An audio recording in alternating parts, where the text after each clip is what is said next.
Assalamualaikum warahmatullahi wabarakatuh. Bismillah, alhamdulillah. Nahmaduhu wa nasta'inuhu wa nastaghfiruh. Wa na'udzu billahi min syururi anfusina wa min sayyiati a'malina may yahdihillahu fala mudhillalah wa may yudlilhu fala hadiyalah. Qala Allahu ta'ala fil Qur'anil Karim. A'udzu billahi minasy syaithanir rajim. Bismillahirrahmanirrahim. Laqad kana lakum fi Rasulillahi uswatun hasanah liman kana yarju liqa'a rabbih. Wallahu a'lam bihaqiqatil murad. Alhamdulillah wa syukru ala ni'amillah. Dengan kudrah, iradah, inayah, riayah Allah subhanahu wa ta'ala. Alhamdulillah pada malam ini, malam yang ke-24, yang insya Allah esok hari akan melaksanakan puasa ke-24 harinya. Kita masih diberi oleh Allah kekuatan. Puasa yang telah moga-moga ada dalam penerimaan Allah subhanahu wa ta'ala. Dan puasa yang akan datang juga moga-moga kita diberi kekuatan untuk melaksanakan dengan sesempurna-sempurnanya. Sholawat juga salam. Tak lupa kami sanjungkan kepada keharibaan baginda kita Rasulullah sallallahu alaihi wasallam. Jamaah yang ada di mana saja, yang sama-sama amat saya banggakan. Dalam Al-Quran, dari 114 nama surat, maka urutan yang ke-33 adalah surat Al-Ahzab. Di mana banyaknya surat Al-Ahzab ada 73 ayat. Pada surat ke-21 dari 73 surat, Allah berfirman, laqad kana lakum fi Rasulillahi uswatun hasanah. La takkid. Qad menghadapi fi'il madi kana maknanya tahqiq atau yakin. Lam lil manfaat. Kum isim domir mukhatab. Berarti dari ayat tersebut sungguh ada pada diri Rasulullah sallallahu alaihi wasallam. Rasul itu merupakan uswatun hasanah. Apa yang dimaksud dengan uswatun hasanah? Ay al-qudwatu al-muallimu ilal khair. Yang disebut uswatun hasanah adalah panutan yang mengajarkan kepada kebajikan. Jadi uswatun hasanah sekali lagi al-qudwatu al-muallimu ilal khair.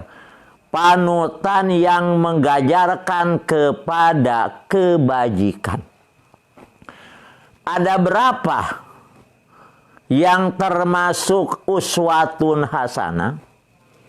Yang termasuk uswatun hasanah, panutan yang mengajarkan kepada kebajikan itu ada 4. Pertama, tabiatul insan. Kedua, mu'jizatuhu. Nomor ketiga, khususiyatuhu. Nomor keempat, ta'alimul Islam. Pertama, dari arti uswatun hasanah adalah tabiatul insan. Tabiat manusia. Seperti masalah makan Rasul, masalah minum Rasul, masalah berpakaian Rasul.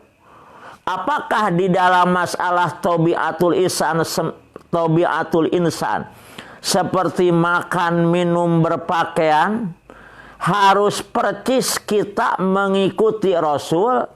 Di dalam hal ini tidak perlu, kecuali hal-hal yang tertentu. Mana seperti awal makan baca bismillah, akhir makan baca alhamdulillah, ini merupakan keharusan.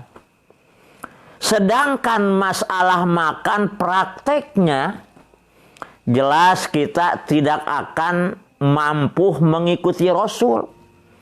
Rasul kalau makan menggunakan 3 jari seperti ini.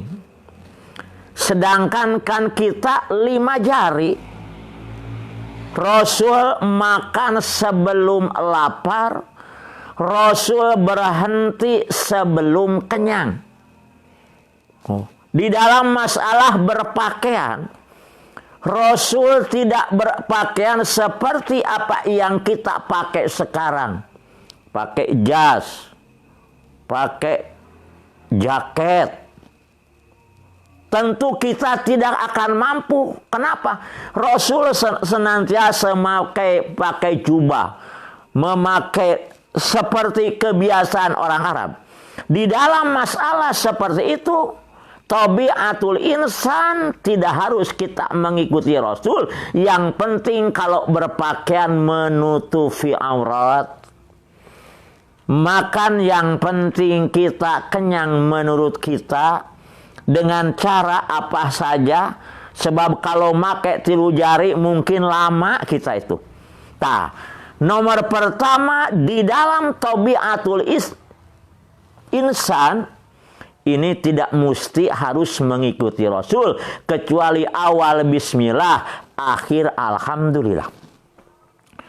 Nomor kedua, isi uswatun hasanah adalah masalah mukjizat Rasul, di mana baginda Rasul Muhammad sallallahu alaihi wasallam diberi mukjizat oleh Allah sebanyak 4050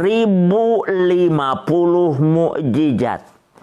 Karena itu di dalam masalah mukjizat jelas kita tidak akan mampu mengikutinya. Tekedah nurutan jeung moal katurutan. Nomor ketiga, masalah uswatun hasanah adalah khususiyatuhu, keistimewaan Rasul. Rasul itu diberi keistimewaan khususiyah, yang insya Allah nanti akan lebih panjang saya sampaikan masalah khususiyah. Nomor keempat, isi uswatun hasanah adalah masalah ta'alimil Islam, masalah pendidikan Islam yang harus diikuti, yang harus diuswatun hasanah adalah masalah pendidikan Islam. Seperti Rasul bersabda, "Shollu kama ra'aitumuni usolli." Sholatlah kalian seperti apa yang kalian lihat bagaimana aku sholat. Jadi masalah tabiatul Islam tidak harus kita ikuti. Masalah mukjizat tidak akan terikuti. Masalah khususiat jangan diikuti. Yang harus diikuti dari uswatun hasanah adalah ta'alimul Islam, pendidikan Islam. Cara pendidikan Islam ada 4. Pertama, bil mau'idhah, bil qudwah, dengan contoh, atau yang sering kita dengar adalah dakwah bil hal. Memberikan contoh, tidak banyak bercerita, tidak banyak bicara, tapi kita banyak berbuat. Dan ini nomor pertama sangat amat baik sekali di dalam masalah pendidikan Islam. Nomor kedua, bil mau'idhah, dengan nasihat. Nomor ketiga, bil mulahabah, dengan nalungtik, kalau istilah sunnah umpama begini. Kita punya anak. Kemudian anak kita punya teman. Kita tidak bertanya kepada anak kita bagaimana keadaan dia. Tapi kita tanya temannya. Gimana anak bapak suka sampai kalau dia sekolah pagi-pagi tidak. Tak ini namanya bil mulahab. Nomor keempat, cara pendidikan bil uqubah, dengan sanksi. Nah, yang saya akan komentari dari 4 isi uswatun hasanah adalah masalah khususiyah. Menurut Imam Nawawi, ada Syekh Nawawi, ada Imam Nawawi. Kalau Syekh Nawawi, ulama Indonesia yang lahir di Banten, ya, yang meninggal di Mekah, dikuburkan di Ma'la, itu namanya Syekh Nawawi. Ada Imam Nawawi. Kalau Imam Nawawi mujtahid, tarjihnya Imam Syafi'i. Sebab Imam Syafi'i termasuk mujtahid mutlak li ghairihi. Di bawah mujtahid mutlak li ghairihi punya mujtahid madhab. Di bawah mujtahid madhab punya mujtahid tarjih. Mujtahid tarjih Imam Syafi'i ada 2. Pertama Imam Nawawi, kedua Imam Romli. Di bawah mujtahid tarjih punya mujtahid fatwa. Yang dimaksud dengan Nawawi adalah Imam Nawawi, yakni yang termasuk mujtahid tarjihnya Imam Syafi'i. Menurut Imam Nawawi, yang termasuk khususiyah Nabi itu ada 4. Pertama, mahtusso bihi Rasulillah sallallahu alaihi wasallam minal wajibat wa hikmatuhu bihi ziyadatu zulfa. Khusus untuk Nabi wajib hukumnya, sedangkan untuk kita sebagai umatnya hanya sunat. Mana kata Nabi, salasun khunna alayya faraid wa khunna lakum tapawwu. 3 bagiku, kata Nabi, wajib. Sedangkan bagi kalian sebagai umatku hukumnya sunat. Mana yang 3 itu? Pertama, sholat witir. Nabi melaksanakan sholat witir wajib. Karena itu Nabi tidak pernah menanggalkan sholat witir. Artinya sholat yang ganjil 1 atau 3 atau 5 atau 7 atau 9. Pokoknya yang dilakukan ganjil itu namanya sholat witir. Dan sholat witir merupakan akhir sholat di waktu malam. Karena itu, kalau kita sudah sholat witir, umpama usai melaksanakan nih sekarang taraweh langsung witir.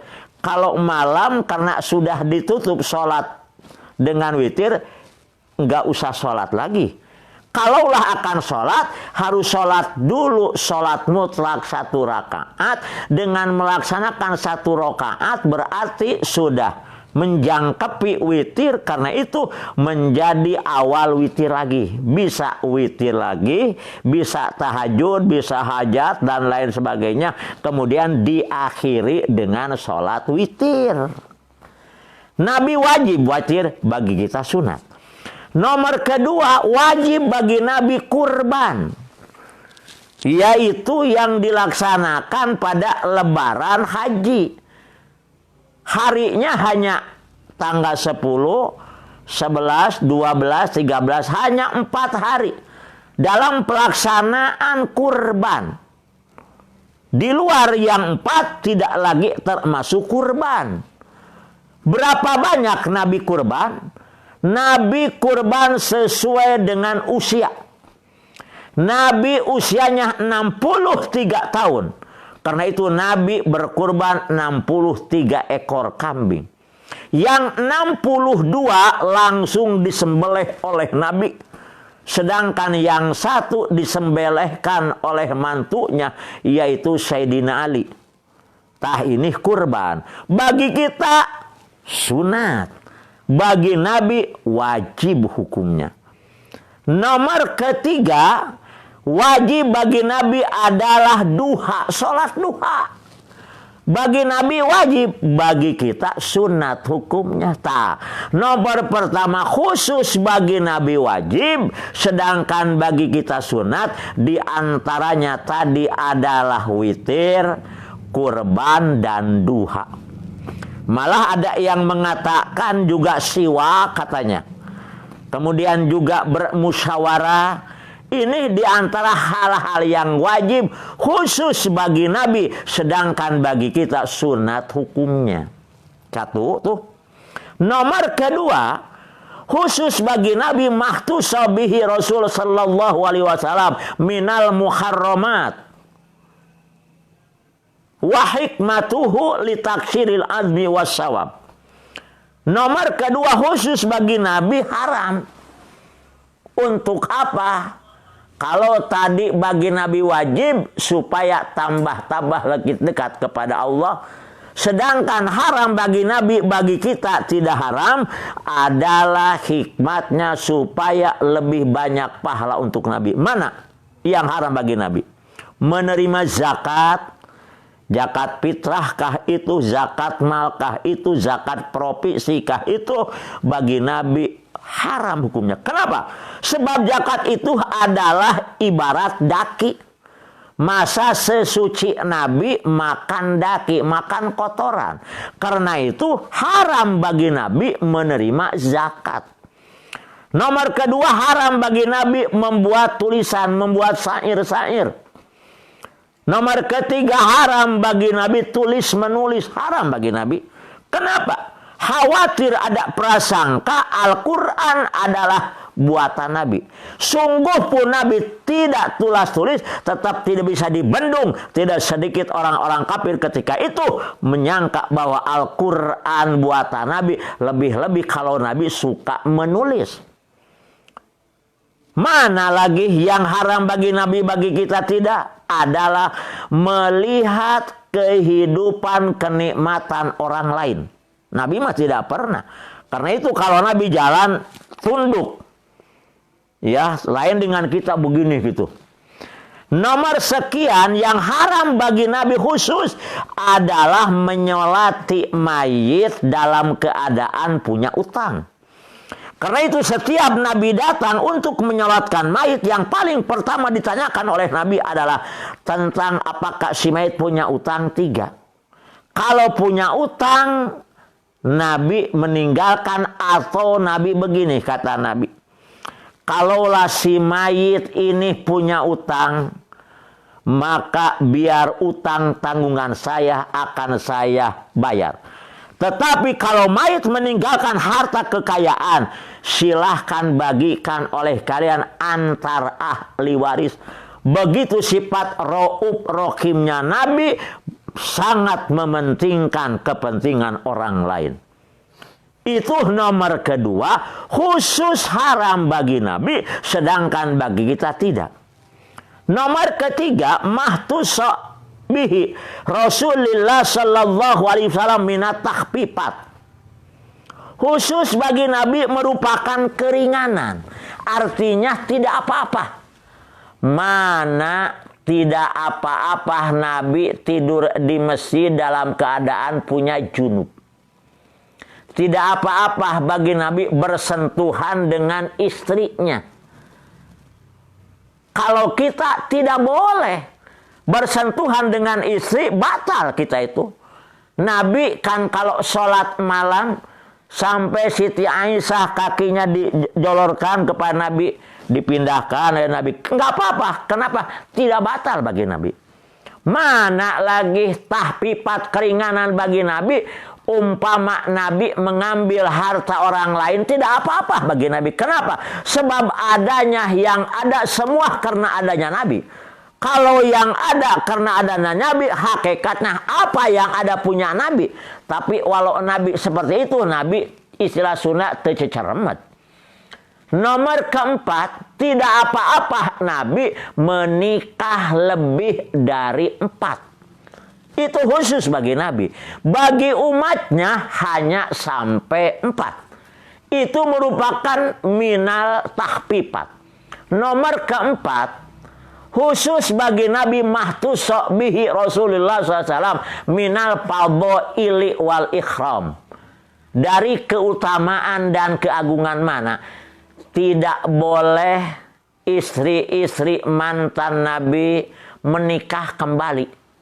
Karena tidak ada mantan Nabi, sebab Nabi semua istrinya ada 12. Tidak ada yang nikah lagi. Bayangkan Siti Aisyah. Ketika Nabi meninggal baru usia 18 tahun. Sedangkan Siti Aisyah meninggalnya usia 58 tahun. Berarti Siti Aisyah menjanda 40 tahun. Apakah tidak ada yang mau menikahi? Jelas ngantri. Tapi karena istri mantan Nabi haram nikah lagi. Bagaimana bagi kita umatnya? Tidak apa-apa. Sungguh pun umpama sudah nenek-nenek ada yang mau lagi, kita nikah lagi. Ini khususiah bagi Nabi. Jadi dari perkataan uswatun hasanah ada termasuk khususiah itu ada 4 yang wajib bagi Nabi, yang haram bagi Nabi, keringanan bagi Nabi. Nomor ketiga, nomor keempat merupakan keagungan yang diberikan Allah kepada Nabi. Ini maksud dari surat Al-Ahzab ayat ke-21 di dalam kalimat laqad kana lakum fi rasulillahi uswatun hasanah. Uswatun hasanah ay al-qudwatu al-muallimu ila al-qudwatu al-muallimu ilal khair, yaitu panutan yang mengajarkan kepada kebajikan. Itu saja, mudah-mudahan ada manfaatnya. Kurang lebih mohon maaf. Wallahul muwaffiq ila aqwamit thoriq. Assalamualaikum warahmatullahi wabarakatuh.